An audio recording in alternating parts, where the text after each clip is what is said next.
y uno que otro punto que todavía están dudando. Ok, ok. Entonces, me dicen los puntos o cómo, qué pretenden, cómo podemos hacer el repaso. El primer caso creo que mi compañera mencionó fue que estaba confundiendo todavía lo que es longitudinal con estudios de caso y corte y transversales. Tal vez podría darnos un repaso rápido para que se fije, porque creo que eso sí es lo necesario para esta unidad de examen. Ok, ok, entonces vamos empezando. Lo que voy a hacer es darles una, una cuestión general de todos los estudios epidemiológicos, ¿sí? De todos. A ver, empezando por, yo creo que el de Jon Snow, ustedes lo tienen claro, ¿ok? Entonces, empezamos. Los estudios que nosotros hemos visto son los ecológicos, que tienen una condición especial, que usan datos agregados de poblaciones y se refiere exactamente a situaciones en las cuales nosotros podemos comparar indicadores globales y no se pueden asociar ni, ni tener eh, alguna situación que podamos tener para hacer precisiones individuales. O sea, no se pueden hacer inferencias individuales si nosotros hacemos estudios ecológicos. Y como se mencionó en los dos ejemplos que nosotros vimos, que se utilizaban datos de la base de FAO, que son fuentes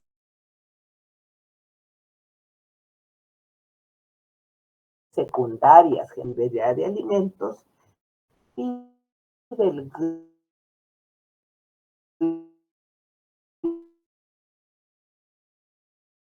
Globacán, que también es una índice, estos vimos en Gran Bretaña estaba disminuyendo el tabaquismo entre adolescentes con el incremento de uso de los celulares. Y eso lo estaban comparando para ver la posibilidad de disminución de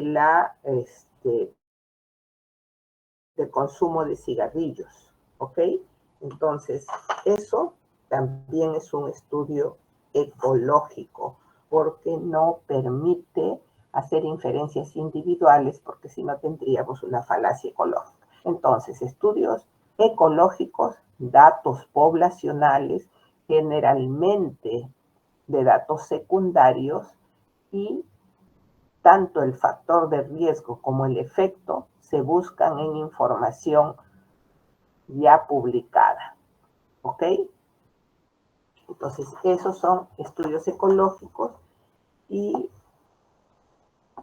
lo único que tienen de bueno es que sirven de base para poder dar luces para estudios siguientes, ¿no? Son fáciles de realizar y de poco costo. Respecto de los estudios transversales, o sea, ya nosotros vamos a ver este tipo de estudios que vimos con los longitudinales, que los estudios, después de los estudios ecológicos, son los basales, ¿ok? Los estudios basales de transversales, ¿cuál es su característica principal? Que la medición se hace en un solo momento, tanto el factor de riesgo como el efecto se miden en un solo momento. eso se puede hacer, como lo indicaba aquí el estudio transversal, se pueden tener incluso datos como aquí de fuentes secundarias de la ENDES, pero están individualizados. O sea, sí se puede ver los factores de riesgo y el efecto. No se puede, se pueden ver varios factores de riesgo y varios efectos a la vez. ¿Ok?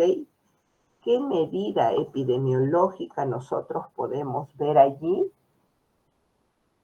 Prevalencia y OR.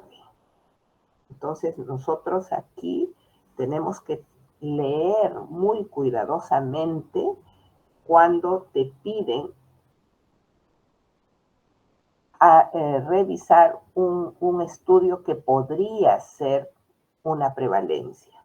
Entonces, se ven aquí, ustedes tienen que ver, la medición es única, se miden varios factores y varios efectos a la vez, y qué cosa ustedes pueden obtener de resultados. Esas son lo que aquí podríamos ver. ¿Qué ventajas? Que son rápidos, que son poco costosos, se hacen, pero no pueden dar mucha información de causalidad ni temporalidad. ¿Ok? En los estudios longitudinales, ¿cuál es el punto? Es un grupo de personas, que puede llamarse cohorte, que se llama cohorte, pero es el grupo de personas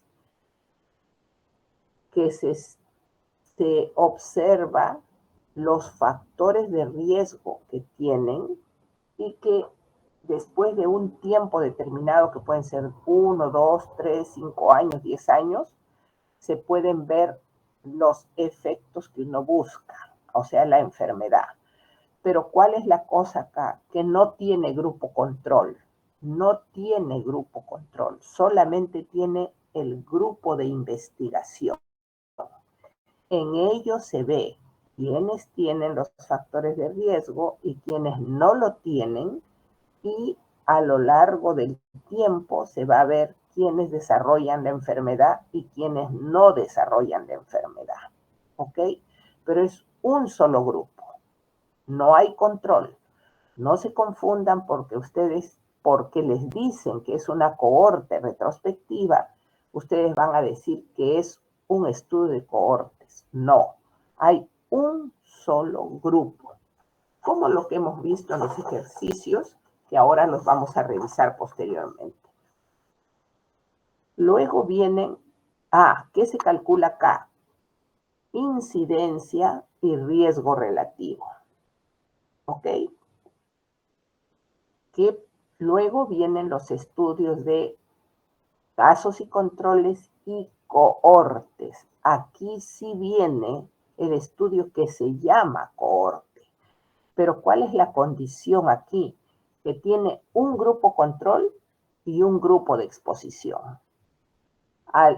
Empiezan sin enfermedad, todos los factores de riesgo están presentes, y a lo largo del tiempo de 3, 5, 10 años, se ven el efecto, o sea, la enfermedad.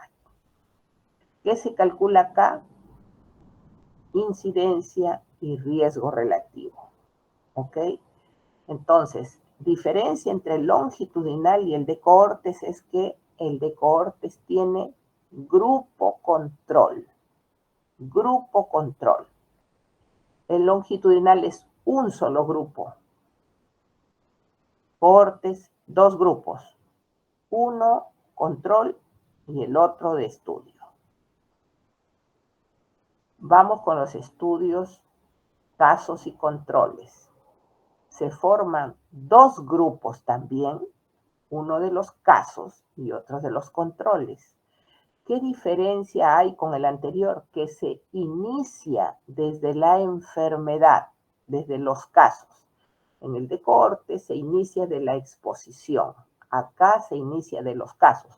Yo estoy enferma de algo y me juntan con 20, 30 personas que tienen la misma enfermedad y buscan personas que no tienen la enfermedad, pero que tienen las mismas condiciones que tienen las personas que tienen la enfermedad, y hacia, el, hacia atrás en el tiempo ven el recuerdo de la exposición o no exposición. ¿Ok? Las características aquí es que se forman un grupo de casos y un grupo de controles.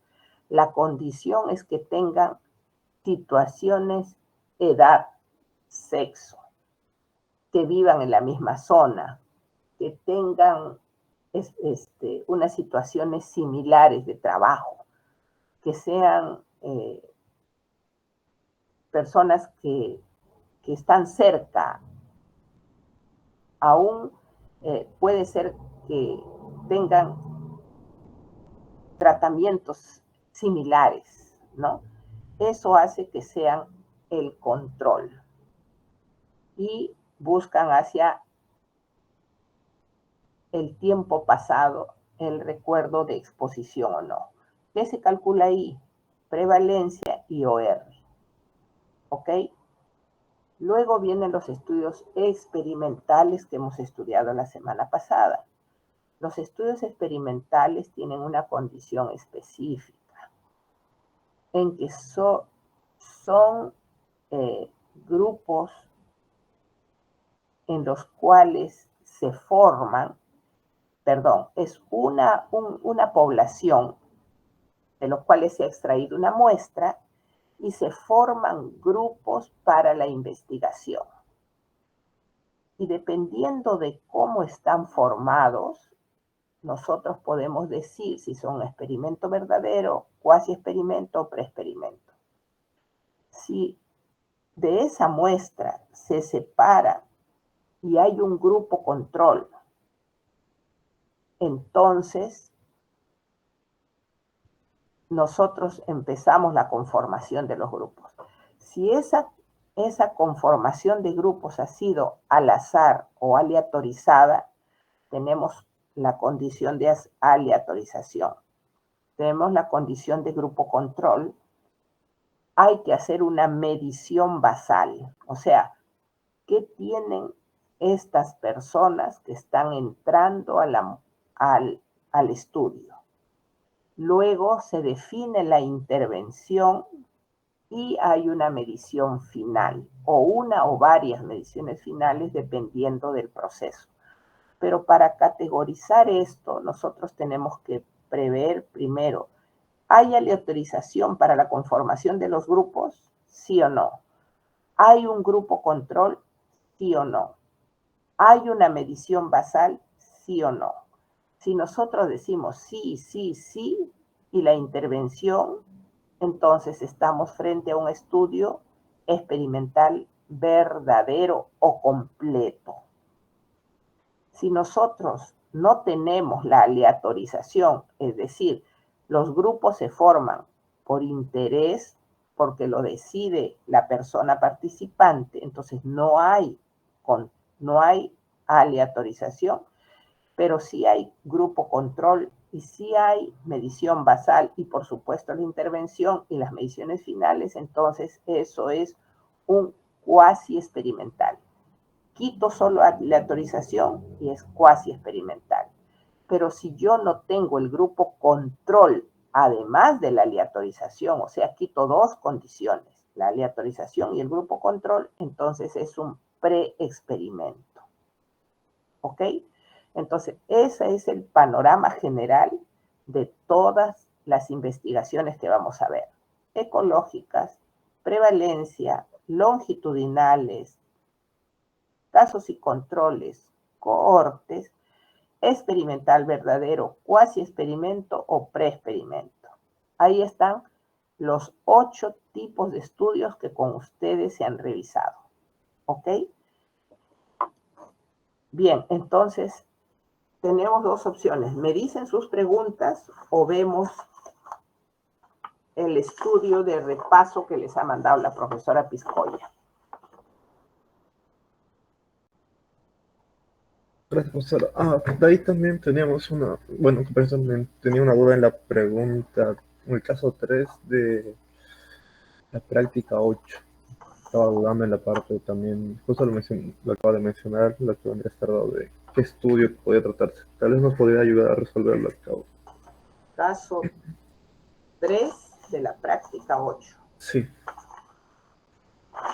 A ver, vamos leyendo el caso 3 de la práctica 8. Dice, se realizó un estudio en un hospital de Lima con la finalidad de establecer la importancia de un programa de ejercicios coadyuvante al tratamiento de diabetes gestacional. ¿Ok? Se invitó a participar a 80, gestantes diagnosticadas con diabetes.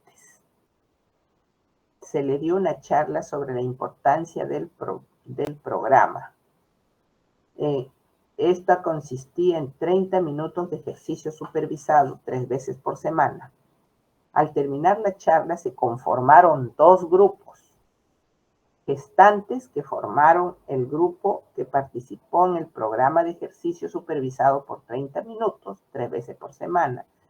Y el otro grupo de 40 gestantes que no aceptaron y recibió solo asesoramiento nutricional. Se evaluaron los niveles de glucosa en sangre antes y después de 12 semanas y los resultados se mostraron que el 70% del grupo de ejercicios logró bajar los niveles de glucosa frente a 40% en el grupo de asesoramiento nutricional, con diferencias significativas de p-valor de 0,01. Bien. Si ustedes leen atentamente, dice, se invitó a participar a 80 gestantes diagnosticadas con diabetes gestacional. Eso dice que todas las personas que entraron tenían diabetes gestacional. ¿Ok? Luego dice, se le dio una charla sobre la importancia del programa. Aquí dice, al terminar la charla se conformaron 2 grupos. 2 grupos. ¿Cómo se conformaron los grupos? Dice, 40 aceptaron y 40 no aceptaron. Ok, ¿hay aleatorización ahí? ¿Sí o no? Jóvenes. Aquí 40 No, aceptaron y No hay. 40 no hay aleatorización. ¿Ok? Dice, recibieron las 40 primeros que aceptaron participar en el grupo supervisado de estudio de ejercicios. Y el otro grupo no aceptó los ejercicios y solamente recibió asesoría nutricional. Esa es la intervención. Y luego dice, se evaluaron los niveles de glucosa antes. Eso es una medición basal. Dice, se evaluaron los niveles de glucosa en sangre antes y después de las 12 semanas. O sea, antes quiere decir la medición basal y después es cuando termina el paquete de ejercicios durante de los 30 minutos, 3 veces por semana. Y el otro, la asesoría nutricional. Entonces, ¿qué tenemos acá? 80 personas gestantes que tenían diabetes gestacional se dividieron en 2 grupos, pero por decisión personal. Por lo tanto, no hubo aleatorización. ¿Hubo grupo control? Sí, porque eran 2 grupos. ¿Ok? Entonces, ¿hubo medición basal? Sí. Les midieron la glucosa antes de empezar los ejercicios. Luego hicieron la intervención, ejercicios y asesoramiento nutricional, que es la intervención, y luego hicieron la medición final. Entonces, no hubo aleatorización, si hay grupo control, si hay medición basal y también la intervención y la medición final. Entonces resulta ser un estudio ¿de qué tipo? Cuasi experimental, porque no tenemos la aleatorización. ¿Ok? ¿Qué se mide acá? Incidencia y se mide riesgo relativo. ¿Ok? Y como vimos en la clase, la probabilidad que allí me salga un riesgo relativo menor que la unidad es altísimo. O sea, me va a salir menor que la unidad porque yo espero que el paquete de ejercicios haya sido beneficioso para disminuir la diabetes gestacional o disminuir la glucosa. Entonces, recuerden que siempre la interpretación del riesgo relativo, tengan cuidado cuando lo hagan. Si es menor que la unidad, lo restan de 1 y entonces hacen la interpretación correcta de acuerdo a lo que está establecido en su tablita de interpretación, TRR. ¿Ok? Entonces ahí las personas que tienen, que hacen, por ejemplo, el programa de ejercicio, tienen tanto por ciento menos riesgo de hacer la diabetes gestacional frente a las que hicieron solo asesoramiento nutricional. Sería lo que concluiríamos. ¿Ok? ¿Estamos, Fran? Sí, profesora. Entonces es un cuasi experimental.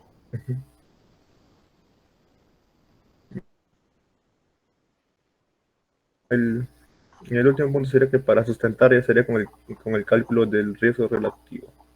El punto 6 de esa pregunta. Claro que sí, es un riesgo relativo. Recuerden que en los estudios experimentales solo se calcula incidencia y riesgo relativo. No se calcula OR en un estudio experimental. Nunca calculen OR en los experimentales. ¿Por qué? Porque siempre son estudios prospectivos. Siempre son estudios en los cuales uno va a ver la incidencia, porque uno ve la temporalidad, ve la causalidad hacia adelante, porque uno tiene la exposición que uno ha planteado en un grupo de personas, que uno está viendo cómo se desarrolla. ¿Ok? Todos los estudios experimentales son estudios prospectivos, por lo tanto, son estudios que se puede calcular incidencia y riesgo relativo. ¿Ok? Solo se va a calcular prevalencia y OR en 2 tipos de estudios, solo en 2, que es prevalencia y casos y controles. Nada más. En el resto es incidencia y RR. Eso recuerden. Estudios transversales, solo se calcula prevalencia y OR. Estudio casos y controles, prevalencia y OR. Nada más. Tengan cuidado cuando les ponen ahí algunos datos en, en el ejercicio. Lean bien. ¿Ok? Bien. Sí, Maylin, buenos días. El ejercicio 4, a ver, ¿de qué práctica es? De casos y controles. A ver. Sí, justo le iba a preguntar también eso porque tengo 2 compañeros más que tienen la misma duda. A ver, vamos a ver. ¿Cuál es el estudio de casos y controles? A ver.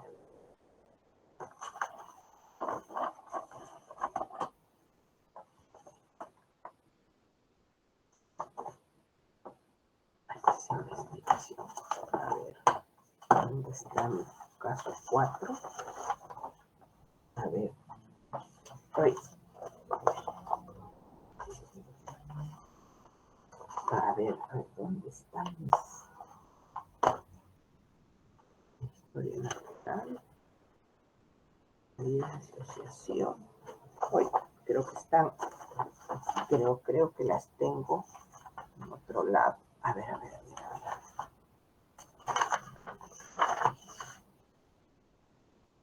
Mentales.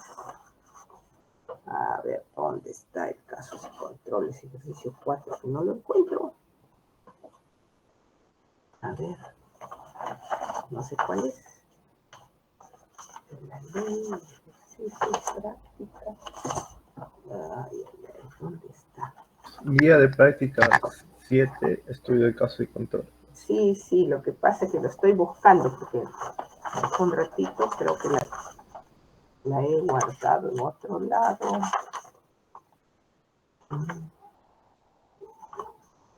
Ya, espérenme un minuto, voy a abrir la máquina. Espérenme un minuto.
Ya, a ver, acá están. Ahí estaban guardados en otro lado. Es práctica 7, ¿no? Ya está. Práctica 7, número 4, me dices, ¿no? No, preguntas 4, 5 y 6. Sí, caso 4, pregunta 4, 5 y 6. Ah, caso 4, nada más. Ok, caso 4. Las preguntas 4, 5 y 6. Ah, ya, las últimas. A ver, ya. ¿Qué dice Dice, con la finalidad de estudiar la relación existente entre el ruido y el daño acústico, se llevó a cabo una investigación en una empresa metalmecánica. Se formaron 2 grupos que fueron observados por un periodo de 10 años. Se formaron 2 grupos y se observaron por un periodo de 10 años. Un grupo estuvo conformado por 500 operarios inicialmente sanos, que habían trabajado por un mínimo de 5 años en las salas de alto ruido. El otro grupo estuvo conformado por 400 trabajadores con características similares al grupo anterior, pero que habían trabajado durante 5 años a más en las salas de alto ruido. Entonces, ¿qué tenemos acá? 900 operarios que han trabajado y dice, inicialmente sanos. Se formaron dos grupos observados con un periodo de 10 años. El grupo estuvo conformado por 500 operarios inicialmente sanos. El otro grupo estuvo conformado por 400 trabajadores con características similares. Eso quiere decir que también estaban sanos al inicio, pero que habían estado expuestos durante 5 años, un grupo hasta 5 años y el otro grupo de 5 años a más, a salas en bajo ruido. Los resultados fueron estos. Entonces, ¿qué tenemos aquí? Este es un estudio de cohortes, porque tenemos dos grupos que se forman, todos expuestos al ruido. Un grupo corta la exposición y el otro sigue la exposición, pero todos expuestos al ruido, y durante 10 años fueron observados.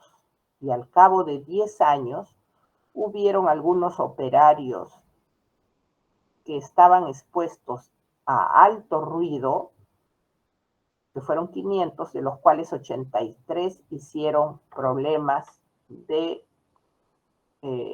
daño acústico, y en el otro grupo que estaban expuestos también al ruido, pero más bajo, 34 hicieron daño acústico. ¿Qué es lo que tenemos nosotros que calcular acá? Es un estudio de cohortes. Dos grupos, que uno tenía exposición a ruido fuerte y el otro a ruido bajo, que no tenían ninguna enfermedad cuando se inició el estudio, y fueron observados durante 10 años para ver qué efecto tenían. ¿Ok? Aquí no era que había daño acústico al comienzo. Era simplemente un estudio de cohorte con personas que no tenían la enfermedad al comienzo. Como no tenían la enfermedad y a los 10 años aparecen, nosotros podemos calcular la incidencia.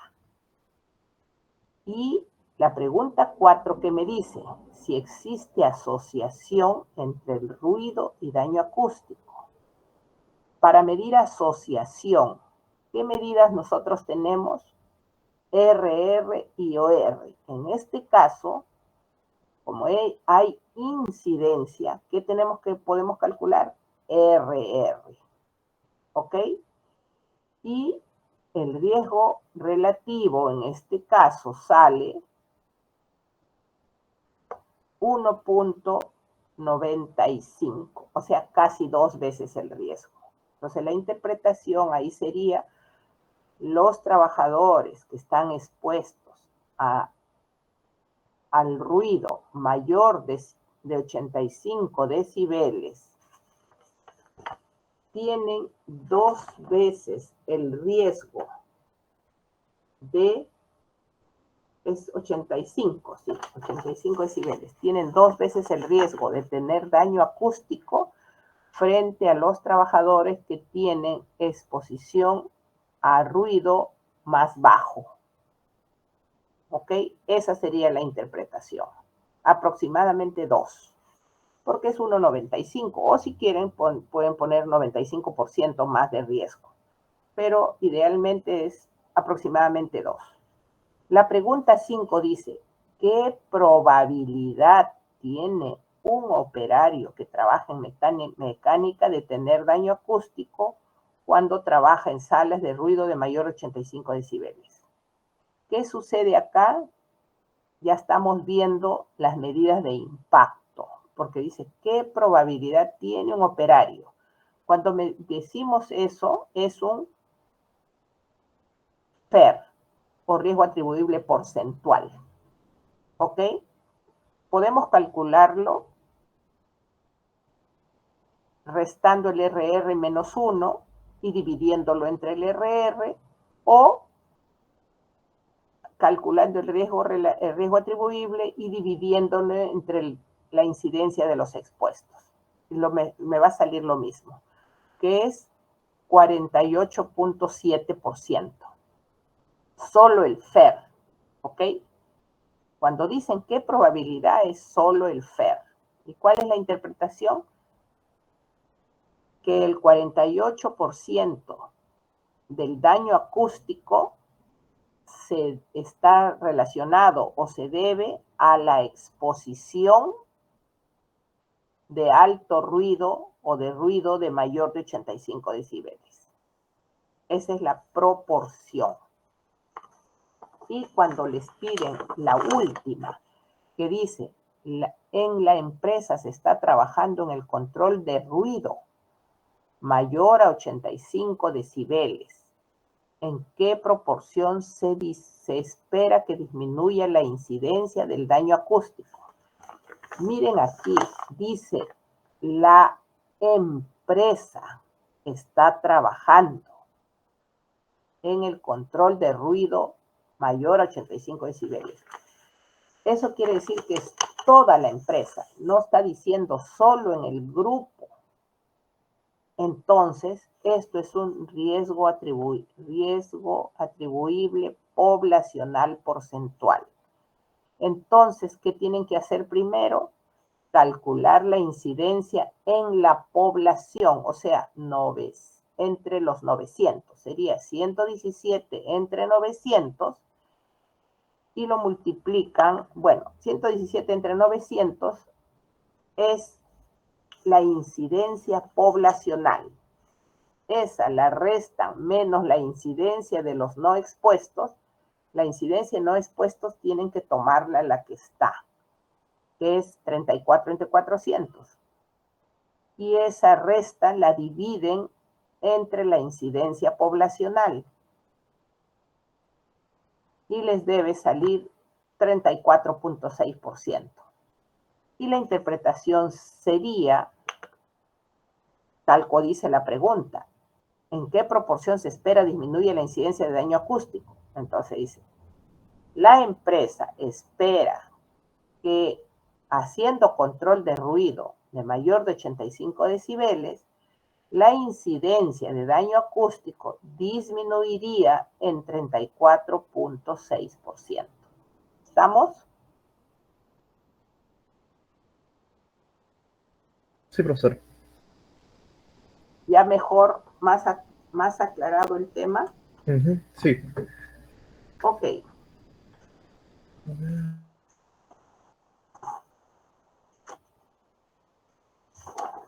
¿Otra pregunta tienen?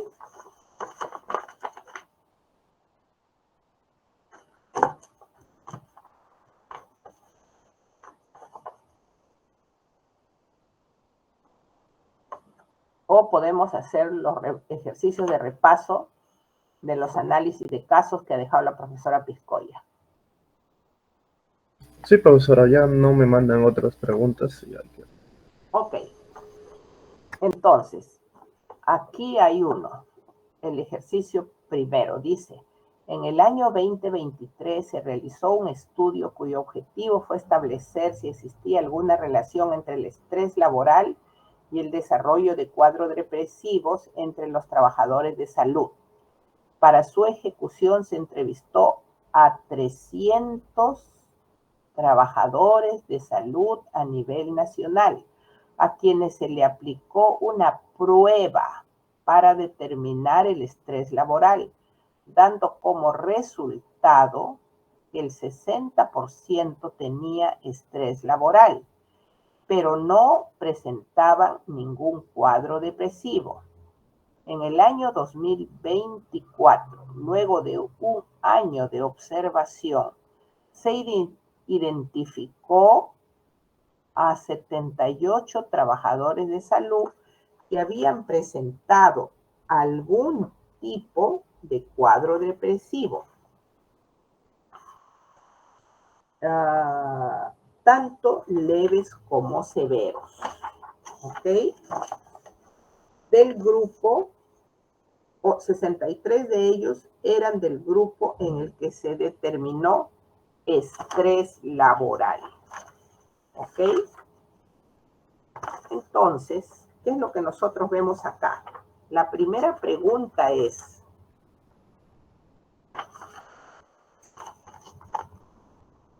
factor de exposición.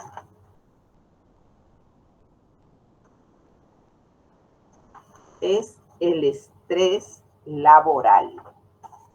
Porque aquí está claramente lo que dice el estudio, cuyo objetivo fue establecer si existía relación entre el estrés laboral y el desarrollo de cuadro depresivo. ¿Ok? Entonces, estrés laboral. El efecto, cuadro depresivo. Y dice,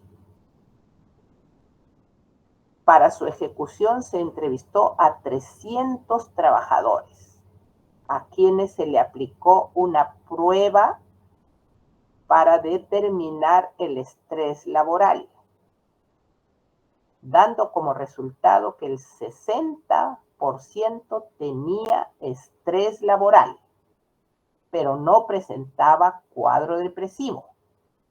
Entonces, ¿había conformación de grupos? ¿Sí o no?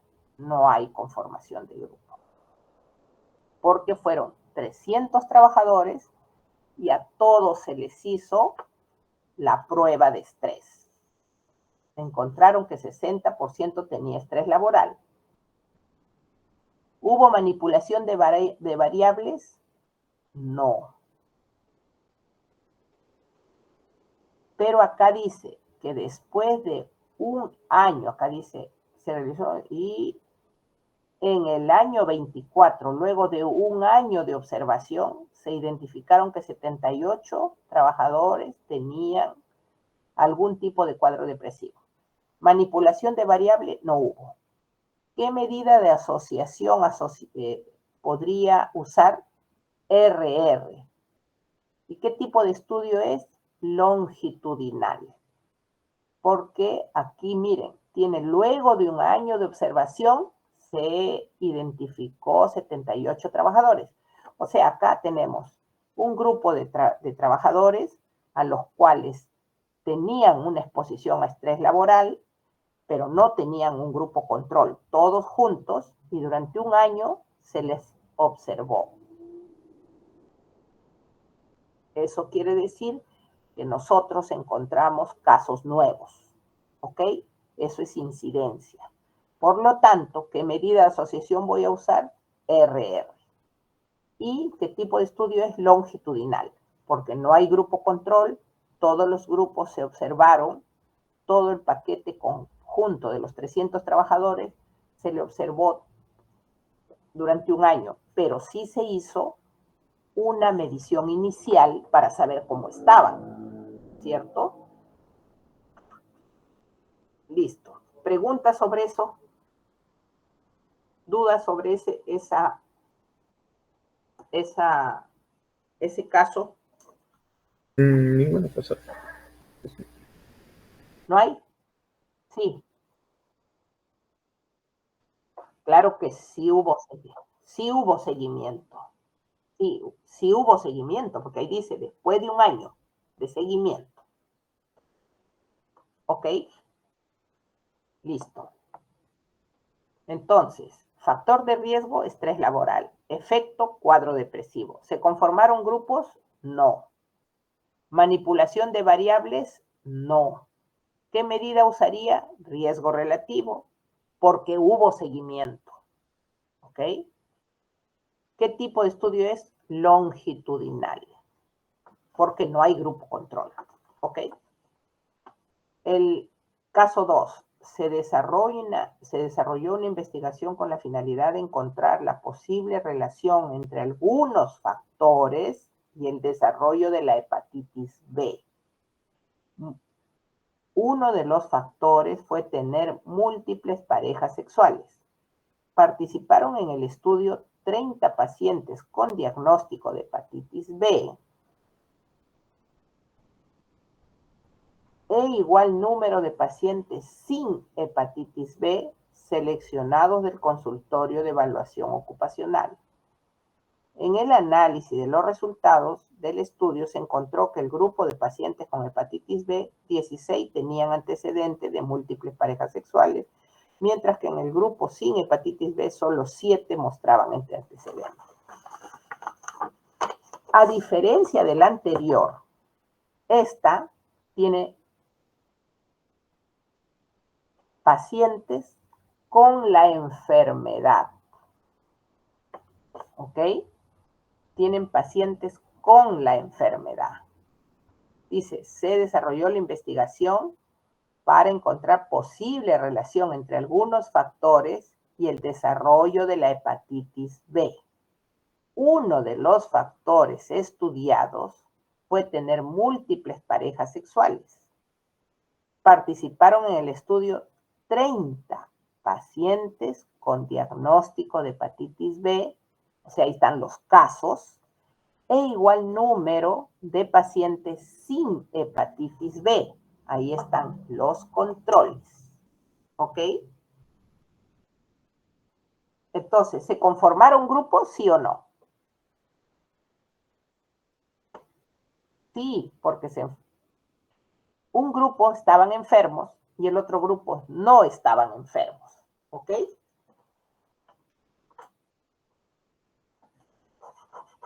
Entonces, la pregunta que sigue es, ¿cómo se conformaron los grupos? Por la enfermedad.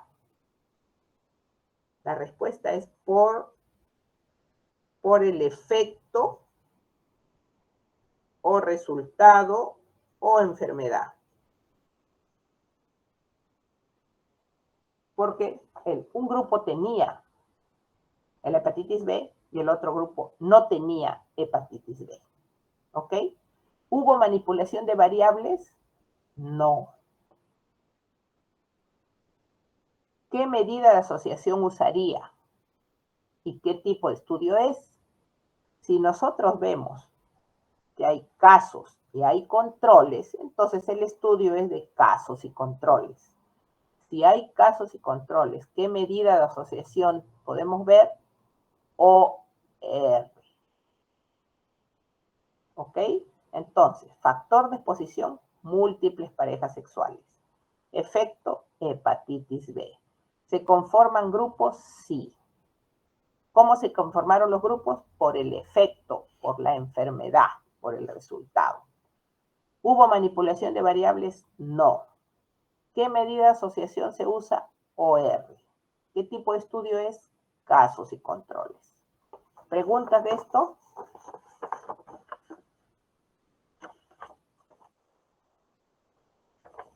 Ninguna profesora. Ninguna. Claro, entonces. Se empieza del efecto. Casos y controles. La 3 dice, en una encuesta de salud poblacional en una zona urbano marginal, se entrevistaron a 829 madres de familia que tenían hijos menores de 6 meses, entre los cuales el 55% practicaba lactancia materna exclusiva. Al indagar sobre los antecedentes de la enfermedad diarreica aguda e infecciones respiratorias agudas, se encontró que entre las madres que practicaban lactancia materna exclusiva, 40 respondieron que sus hijos habían cursado con una enfermedad diarreica aguda en los últimos 15 días y 75 refirieron un cuadro de infección respiratoria aguda en sus hijos en los últimos 15 días. Entre las madres que no practicaban lactancia materna exclusiva, 56 y 62 refirieron que sus hijos habían presentado antecedentes de enfermedad diarreica aguda e infección respiratoria aguda, respectivamente. Este también es un estudio que nosotros hemos revisado en la práctica. ¿Cuál es el factor de exposición? La lactancia materna exclusiva. El efecto puede ser la enfermedad diarreica aguda o la infección respiratoria aguda.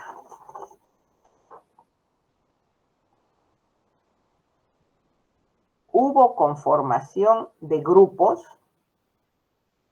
No, porque 829 madres fueron consultadas mediante una encuesta. A todas. ¿Ok? No hubo conformación de grupos porque solamente dijeron, ¿lactancia materna exclusiva? ¿Sí o no? Entonces, todas estaban en paquete. ¿Hubo manipulación de variables? No. Y vieron que en 15 días se les consultó sobre si tenían enfermedad diarreica aguda o enfermedad respiratoria aguda. ¿Por qué fueron solo 15 días? Porque las dos enfermedades son muy cortas de duración. Entonces, ¿era un estudio longitudinal? Sí. Es un estudio longitudinal cortito. ¿Ok? Entonces, esto era más o menos como una cohorte retrospectiva, porque lo que están preguntando a las mamás es, ¿ustedes han dado lactancia materna exclusiva los últimos 6 meses? Esa fue la condición. Sí fue la respuesta o no. Pero la enfermedad fue preguntada solo en los 15 últimos días. ¿Por qué? Porque es una enfermedad corta, de corta duración. Y se supone que si la lactancia materna exclusiva protege, entonces nosotros deberíamos tener que ellas han estado dando lactancia materna exclusiva varios meses ya y los niños tienen pues alguna protección por eso. Entonces es un estudio longitudinal. ¿Y qué se calcula? Riesgo relativo. Eso es lo que nosotros vimos cuando hicimos la práctica. ¿Ok? ¿Preguntas sobre esto?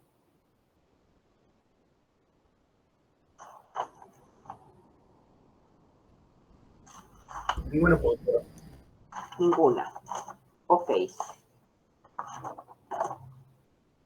La 4. En una investigación se buscó determinar cuál es el rol de consumo de la fibra en el desarrollo de cáncer de colon. Se seleccionó 200 casos confirmados de cáncer de colon. ¿Ok? 200 cáncer de colon. Se seleccionó 200 casos y 300 a quienes se les descartó. ¿Ok? Y dice, entre los casos, el 45% refirió tener antecedentes de consumo de fibra en forma habitual.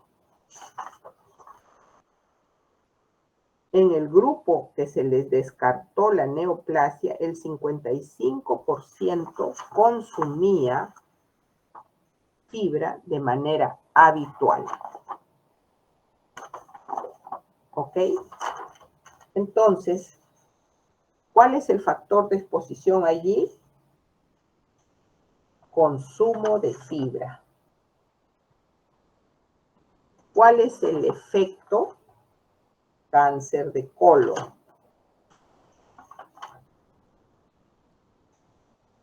¿Se conforman grupos? Sí, porque dijeron, se seleccionó 200 casos. 200 casos. confirmados de cáncer y 300 pacientes a quienes se les descartó. ¿Ok? Entonces, ¿cómo se conformaron los grupos? Por la enfermedad o por el efecto. ¿Hubo manipulación de variables? No. ¿Qué medida de asociación usaría usted?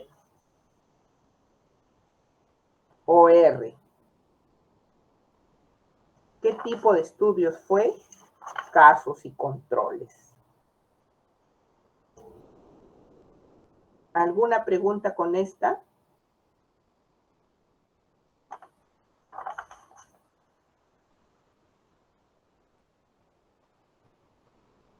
Jóvenes. Ninguna persona.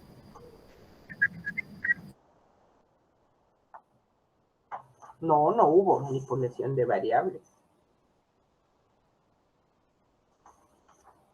Ahí no hubo manipulación de variables. Tampoco hubo seguimiento. No hubo seguimiento. Porque ahí, ¿qué te está diciendo? Te están diciendo, se buscó determinar el rol del consumo de fibra en el desarrollo del cáncer colorectal. Se seleccionaron 200 casos confirmados de cáncer de colon. 200 casos de cáncer de colon, o sea, son los casos. Y 300 pacientes a quienes se les descartó la neoplasia, o sea, los controles. En estos casos, el 45% refirió tener antecedente de consumo de fibra de forma habitual. Y en el grupo que se le descartó la neoplasia, el 55% consumía fibra. O sea que se le preguntó hacia atrás, ¿usted consumía fibra, sí o no? Consumía en pasado, no está en el presente. Entonces nosotros tenemos un grupo de casos y un grupo de controles. ¿Ok? Y hacia lo largo, hacia atrás, hacia el recuerdo, se buscó si tenían o si consumían o no fibra. ¿Ok? Entonces, con eso, nosotros teníamos claramente establecido que era un estudio de casos y controles. No hubo seguimiento, no hubo manipulación de variables. La manipulación de variables solo hay en los estudios experimentales. ¿Ok?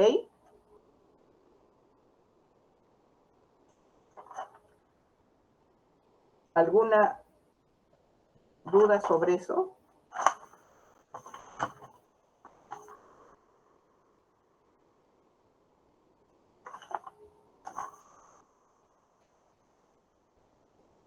Ninguna posibilidad de repaso. Ninguna. Ok. Vamos entonces con la pregunta, el ejercicio 5. Se realizó un estudio con la finalidad de evaluar el efecto del ruido en los trabajadores de construcción civil. No, con la finalidad del ruido en los trabajadores que trabajaban en reparación y construcción de pistas y su relación con la hipoacusia precoz. ¿Ok? Para el desarrollo del estudio se conformaron dos grupos. Un grupo de 180 trabajadores de construcción y el otro grupo de 200 artesanos de tejidos de alpaca que no tienen ruido en su ambiente laboral.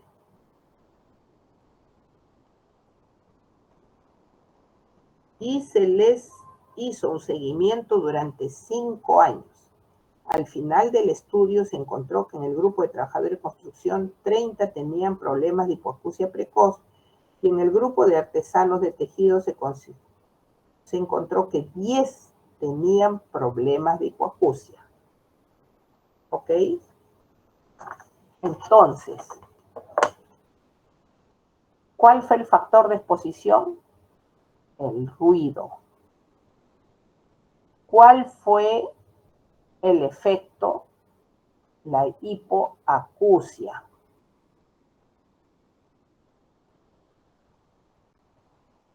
¿Cuál?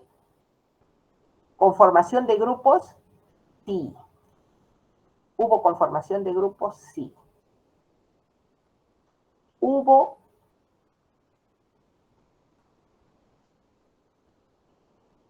cómo se conformaron los grupos?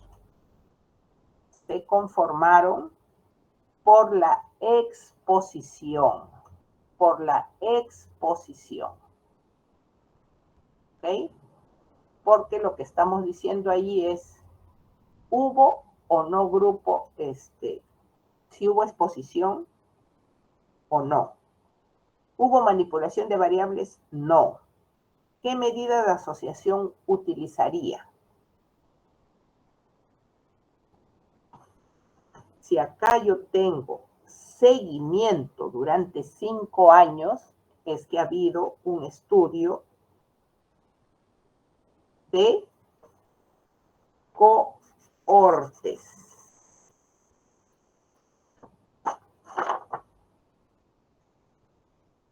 Y es un riesgo relativo lo que voy a tener en cuenta. Recuerden que hubo grupo de construcción y otro grupo de artesanos. Entonces hay 2 grupos.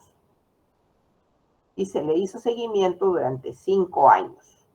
Al final del estudio se encontró que 30 tenían hipoacusia precoz en los de construcción de pistas y 10 en los otros. Entonces, nosotros tenemos ahí una conformación de grupos por la exposición, no hay manipulación de variables. ¿Qué medida se usaría? RR. ¿Y qué estudio es? Cohortes. ¿Ok? ¿Preguntas sobre eso?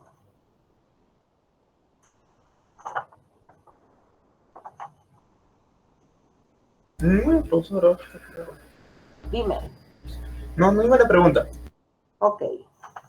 En el ejercicio 6, dice, en una investigación se buscó determinar cuál es el rol de la fibra de desarrollo de cáncer. Es el mismo del anterior, ¿no es cierto? Casos y controles. El 6.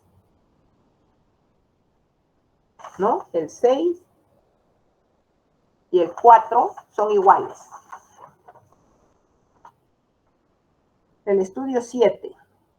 Un estudio tuvo como objetivo evaluar la posible asociación entre el antecedente de migraña y el desarrollo de síndrome hipertensivo del embarazo.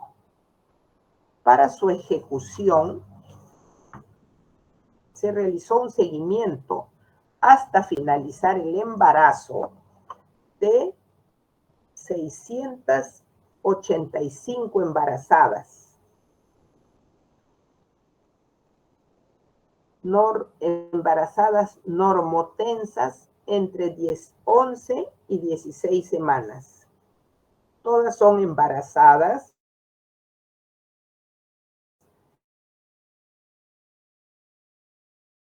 y todas son con presión normal. Entre ellas, antecedente de migraña, y al finalizar el estudio, se tuvo que en el grupo de embarazadas con antecedente de migraña, 24 desarrollaron el síndrome hipertensivo del embarazo. Y en el grupo de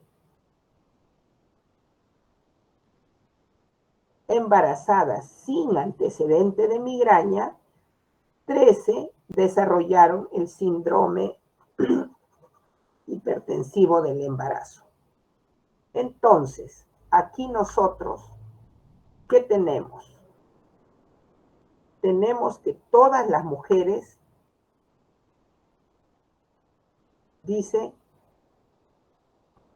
que se evalúa una posible asociación entre migraña y el síndrome hipertensivo del embarazo. En la ejecución se vio que al finalizar el embarazo, a 685 embarazadas. Creo que ese también lo hemos visto, ¿no? A ver. Este ejercicio también lo hemos visto anteriormente. Creo que lo hemos visto cuando hemos estudiado la evaluación de... Ya, a ver, seguimos. Sí, de 11 a 16 semanas, entre ellas 264 tenían antecedente de migraña, o sea, el grupo que tenía migraña, y al final del estudio, en el grupo de las embarazadas con antecedente de migraña, 24 desarrollaron, y en el grupo de embarazadas sin antecedente de migraña, 13 desarrollaron. Entonces, ¿sí se conformaron los grupos? Sí.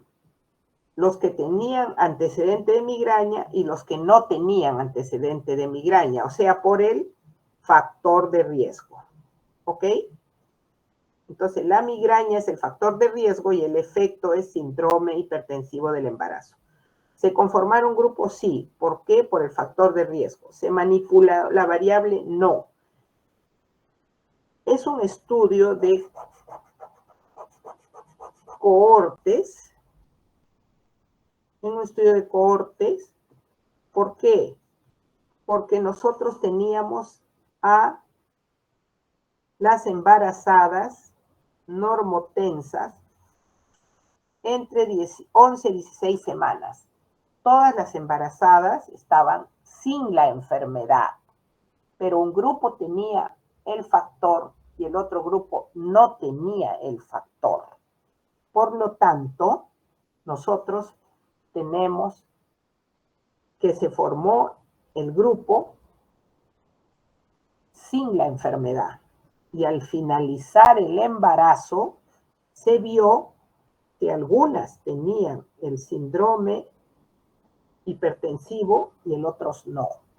Entonces, ¿qué se calcula? RR, porque se vio durante el embarazo, o sea, de 11 a 16 semanas hasta 40 semanas o 42 semanas, que es el embarazo, son casi unos 5 meses. 5 por 4, 20, no. O sea, 11 semanas son 2 meses.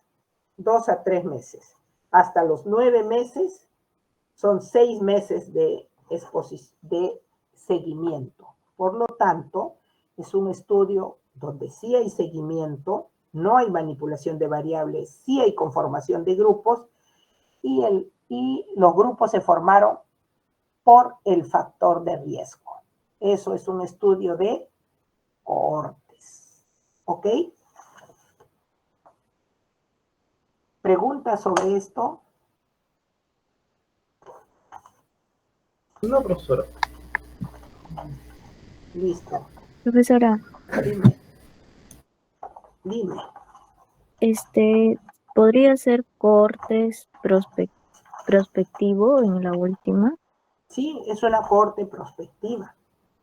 Si es que se especifica o sea, ¿cambia en algo? No. Mira, mientras tú expliques que es una cohorte, salvo que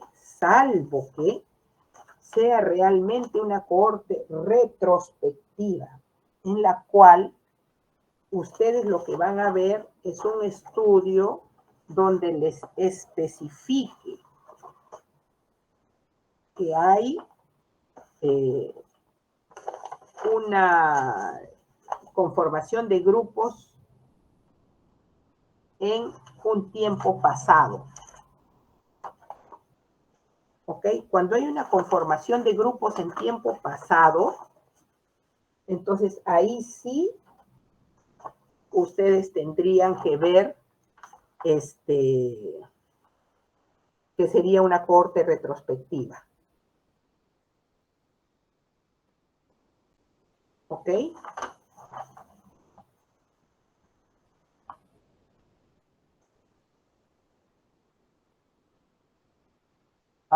El tipo 5, a ver, 5, 5, 5. Acá en este ejercicio,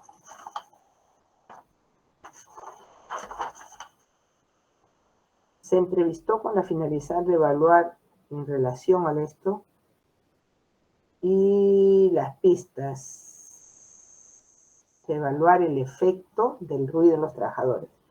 En el desarrollo del estudio se conformaron 180 grupos, en el otro grupo 200 artesanos.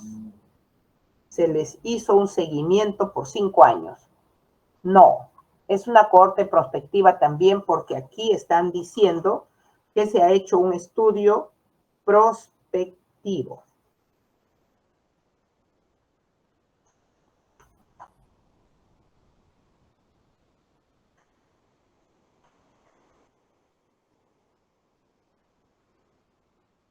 A ver, acá hay un ejercicio, es el de lactancia materna. ¿Dónde está? Acá. El de lactancia materna exclusiva. ¿Ok? Este no es un estudio longitudinal. Es un estudio que podríamos decir es un estudio como si fuera, a ver, porque tengo la duda, porque aquí dice, ha cursado la EDA en los últimos 15 días. A ver, entre las madres que practicaban lactancia, que no practicaban lactancia materna. A ver, nosotros tenemos ese ejercicio en el estudio cuando hicimos mediciones de asociación. Y aquí claramente hemos puesto que al indagar sobre los antecedentes de enfermedad diarreica aguda y enfermedad respiratoria aguda, se encontró que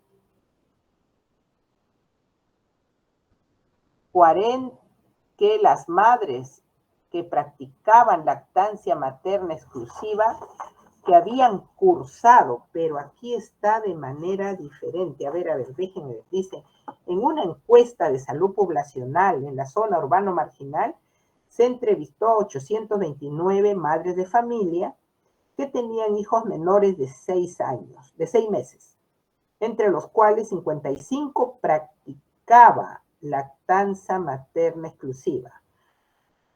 Al indagar sobre los antecedentes, o sea, antes, ¿dónde estoy? Acá estoy. Sobre los antecedentes de enfermedad diarreica aguda e infecciones respiratorias agudas, se encontró que entre las madres que practicaban lactancia respondieron que sus hijos habían cursado con EDA en los últimos 15 días y refirieron que 75 con el cuadro de infección respiratoria aguda en los últimos 15 días. Entre las madres que no practicaban lactancia materna, 56 y 62 refirieron que sus hijos habían presentado el antecedente respectivo. Entonces aquí lo que nosotros calculamos fue un OR. ¿Ok?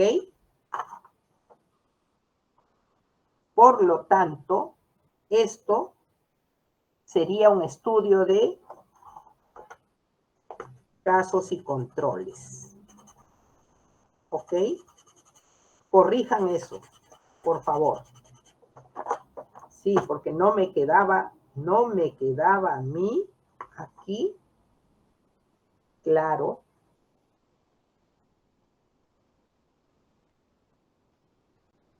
Profesora, Dime. No, es aquí se un... conforman grupos en el ejercicio que está mencionando. Sí, tengo dos grupos. Un grupo que tiene lactancia materna exclusiva y el otro que no tiene lactancia materna exclusiva. Sí se conforman grupos. Pero lo que me queda duda es, porque aquí, a ver, leamos bien. Dice, en la encuesta de salud, en una zona urbano marginal, se entrevistó a 829 madres de familia que tenían hijos menores de 6 meses, entre los cuales 55% practicaba lactancia materna exclusiva. Al indagar sobre los antecedentes de diarreica aguda, enfermedad diarreica aguda y infecciones respiratorias agudas, se encontró que entre las madres que practicaban lactancia materna exclusiva, 40 respondieron que sus hijos habían habían cursado en los últimos 15 días y 75 refirieron un cuadro de ira en sus hijos en los últimos 15 días. Entre las madres que no practicaban lactancia materna exclusiva, 56 y 62 refirieron que sus hijos habían presentado antecedente de ira. Esto me parece, a ver, acá tengo, la verdad es que me ha entrado la duda, porque si se conforman los grupos de lactancia materna exclusiva, entonces es un estudio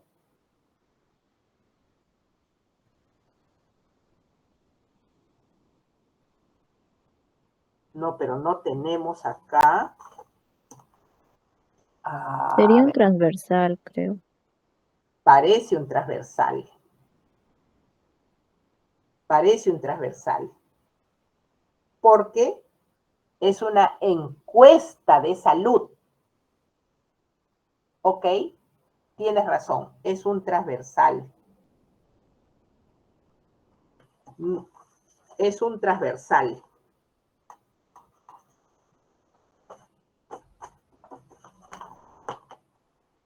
Sí. Maylin, ¿no? No, Sandra. Ah, Sandra. Sí, estoy viéndolos acá. Sí, Sandra, me parece que es un transversal. Yo también estoy con la duda acá, pero a ver, chicos, analicemos entre todos.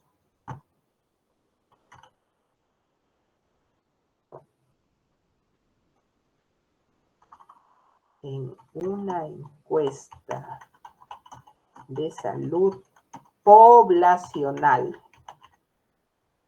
en una zona urbano marginal, a ver, voy a escribir esto, se entrevistó a 829 madres de familia que tenían hijos menores de 6 meses.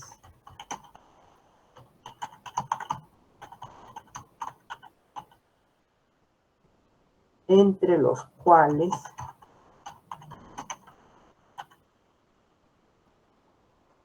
55% practicaba lactancia materna exclusiva.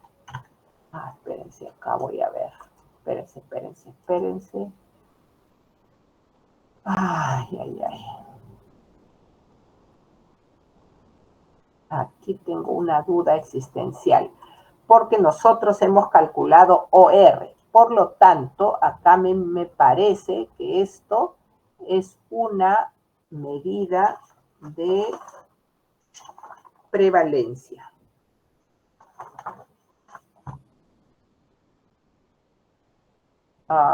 Fran, dime. Perdón.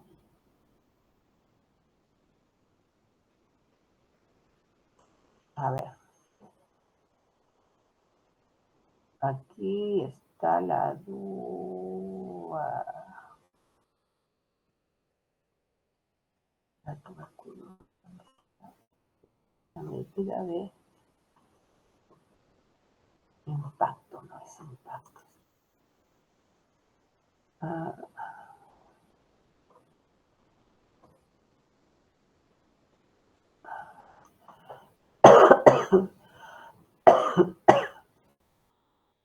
A ver, un ratito, voy a buscar algo que me dé unas luces.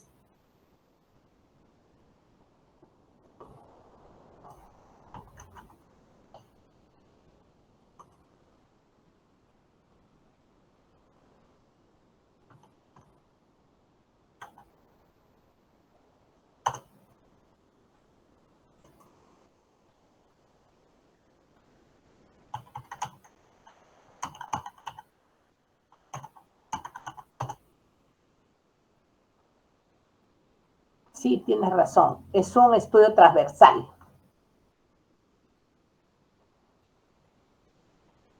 Tienes razón, Sandra. Tira más para un estudio transversal. Porque tenemos una encuesta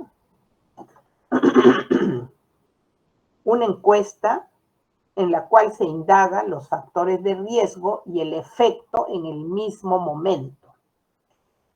Porque están preguntando, 829 madres, ellas declararon práctica lactancia materna exclusiva y les preguntaron en ese momento si habían tenido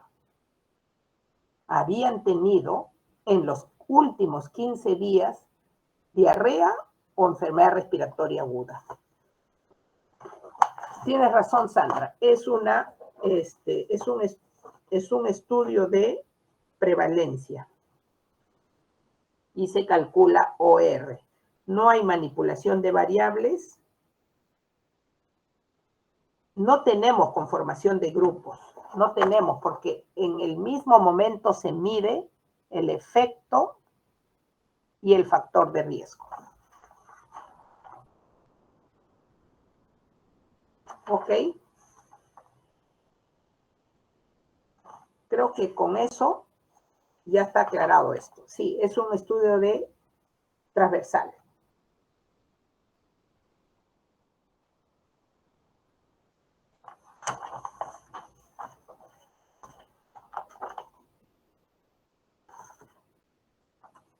¿Ok?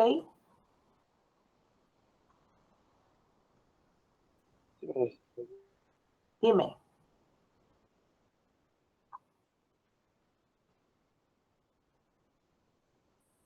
No.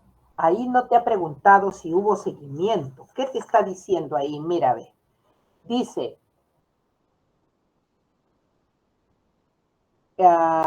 los hijos,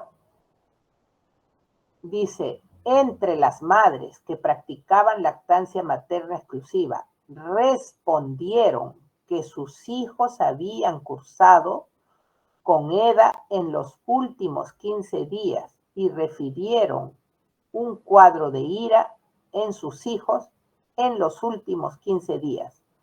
Entre las madres que no practicaban lactancia materna exclusiva, 56 y 62 refirieron que sus hijos habían presentado antecedente de enfermedad diarreica aguda o ira respectivamente. Pero la palabra clave es arriba, en una encuesta poblacional, en una encuesta, o sea, es una medición única. en la encuesta. Y ahí les preguntaron todo. Les preguntaron si daban lactancia materna y que si sus hijos habían tenido en los últimos 15 días diarrea o enfermedad respiratoria aguda. Entonces, la medición fue una sola. Se hizo en una encuesta. La palabra clave ahí es la encuesta. A ver, el ejercicio 2. No, el ejercicio 2 no es transversal. El ejercicio 2 es un casos y controles. Porque ahí, ¿qué te dice? En un desarrollo, en una investigación con la finalidad de encontrar posible relación entre algunos factores y el desarrollo de la hepatitis B, uno de los factores estudiados fue múltiples parejas sexuales. Participaron en el estudio 30 pacientes con diagnóstico de hepatitis B e igual número de pacientes sin hepatitis B. Ahí sí hay conformación de grupos. Si está allí un grupo con hepatitis B y el otro grupo que no tiene hepatitis B. Solo en este otro es transversal. Solo este. Porque dice es una encuesta. Recuerden que una medición es como, creo que yo les expliqué aquella vez en el punto de que nosotros cómo hacemos el estudio de prevalencia en el hospital. Nosotros juntamos a todos los pacientes que están hospitalizados y les hacemos una ficha de investigación, que es como una encuesta, en donde nosotros vamos y revisamos la historia. ¿Y qué tenemos? Que tenemos este paciente, ¿tiene o no tiene infección intrahospitalaria? Y le vemos a la vez, ¿tiene o no tiene un factor de riesgo? Juntos en ese mismo día. Es como una encuesta, ¿ok? En esa encuesta, en el mismo momento nosotros vemos si esa infección empezó hace una semana, empezó ayer o empezó hoy día, igual lo juntamos. Y si el factor de riesgo lo tienen hace una semana, hace 15 días o desde ayer o hoy día. Eso es una encuesta prácticamente, porque es una medición única, factor de riesgo y efecto, en un mismo momento y se indaga si tiene la enfermedad, no me importa que sea reciente o anterior, siempre y cuando esté activa. ¿Ok? En este caso, la EDA y la IRA son enfermedades que duran muy poco, 2 a 3 días. Y esa enfermedad no puede medirse en mucho tiempo. Por eso es que les han preguntado, en los últimos 15 días, ¿su niño ha tenido diarrea o gripe? Porque enfermedad respiratoria aguda alta, ¿ha tenido sí o no? Entonces, ¿por qué? Porque probablemente la enfermedad la hayan tenido, pero ya haya sido curada o superada. Entonces, medición única, factor de riesgo y efecto. ¿Ok? Diferente del ejercicio 3. El ejercicio 3 sí es un casos y controles. Sí es un casos y controles. ¿Estamos?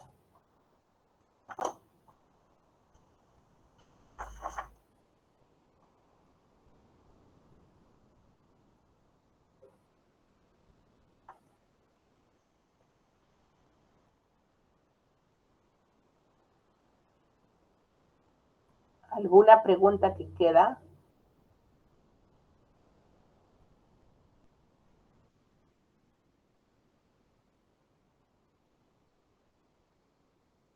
Creo que sería eso todo, profesora, ya no hay más. Ya no hay más. Ok, ¿cuándo tienen su examen? El jueves, ¿no? Miércoles. Miércoles. una cosa me queda con ustedes. La tarea de la presentación. ¿Cómo van con eso? Entonces, esta semana ustedes terminan su examen y ya conmigo no van a tener otra clase. Sin embargo, a mí me queda una nota pendiente de ustedes, que es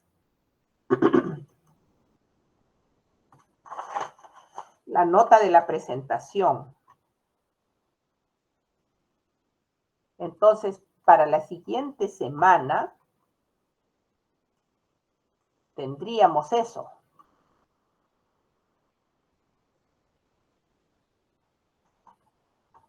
¿O para cuándo lo van a tener eso? Sería para la semana correspondiente al lunes 10, sería el profesor. A ver, ¿qué semana es? Claro, sería la siguiente semana, la del 10, ¿no es cierto? Porque ustedes van a tener ustedes su estudio, su examen el miércoles 5, ¿no? Sí, profesora. Ya, entonces, el 10, esa semana del 10. ¿A qué hora vamos a tener la reunión? Porque sería ideal tener una reunión todos para esa presentación. O vamos a tener 2 grupos, porque ahí ustedes son 3 grupos, ¿no es cierto? Sí, profesora, 2 del lunes y 1 del miércoles. 3 del A y 3 del B. ¿Cierto? Ya. Porque ustedes lo van a terminar rapidito. O sea, 3, ¿cuánto nos vamos a demorar? Media hora, seguro. 10 minutos cada uno, media hora. ¿No? Entonces, Frank, te pones de acuerdo con el otro grupo para no estar yo esperando mucho rato, porque ellos vienen a las 4. Si van a venir a las 3, entonces vienen ustedes a las 3 y ellos a las 4. ¿Está bien? Sí, profesora, ahí le mando ya confirmado con ambos grupos. O 3:30. Pues tú me avisas, Fran, por favor, para no ir tan temprano y estar esperando mucho rato al otro grupo. ¿Está bien? Sí, profesora. Sí. Muchas gracias, Fran. Listo. Entonces, si no hay ninguna otra pregunta, aclarados todos, creo que ese era el único estudio que estábamos en duda. Listo. Muchas gracias por el repaso. No, no se preocupen. Ok. Nos vemos entonces, chicos. Cuídense y nos vemos la próxima semana. Tú me avisas la hora. Gracias. Vean bien su examen, lean bien, por favor, lean, no contesten apurados. Léanlo 1 o 2 veces y recién ven y analicen así. ¿Tiene grupo control? ¿Qué factor de riesgo es? ¿Qué efecto? ¿Cuál es el objetivo del estudio? ¿Qué datos me están dando? ¿Tiene grupo control o no? Lo que les han puesto. ¿Conforman grupo? ¿Sí o no? ¿Qué factor? Si manipulan variable, si hay asociación o no, porque los únicos estudios que tienen manipulación de variables son los experimentales, ¿ok? No se olviden de eso. Listo, chicos, nos vemos en 2 semanas entonces.